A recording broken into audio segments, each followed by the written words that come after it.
Ok, bây giờ chúng ta sẽ review nước lọc lạnh nha.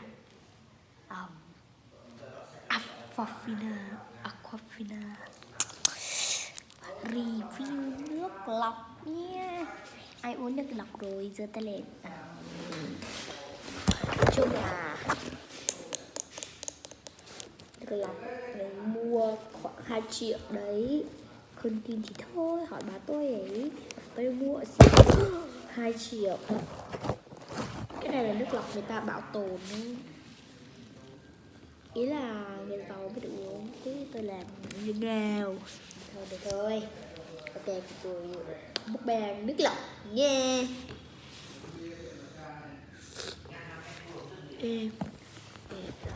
Oh no. Thì em đang thấy cái gì đó sai sai. Nói chung là mình mời mọi người múc bàn nước lọc. Và mình sẽ nói khẩu vị của nước lọc, chứ ai tự uống thì mình sẽ review kiểu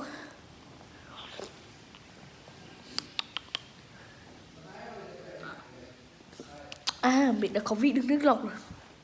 Nó có vị lọc. Nó có vị lọc quá.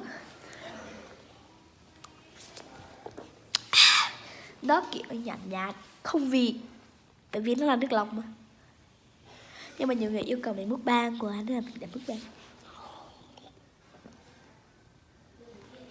Nước lọc như này. Đó.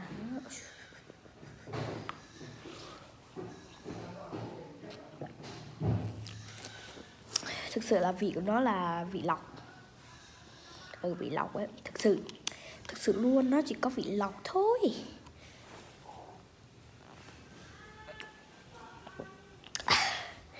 Thưởng thức nước lọc ở Sài Gòn. Cái này là nó thực sự nó chỉ có vị lọc thôi. Múc ba nước lọc. Và ok.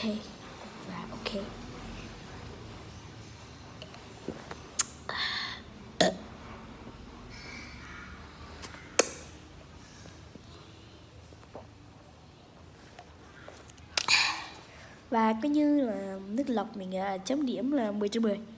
Và không nên uống nước ngọt nhiều. Và nước lọc mấy đỉnh. Và nước lọc này khá mắc nên là mọi người uống nước lọc thường thôi. Và đây nước lọc là Aquafina. Xin mời. Goodbye nha. Bye bye.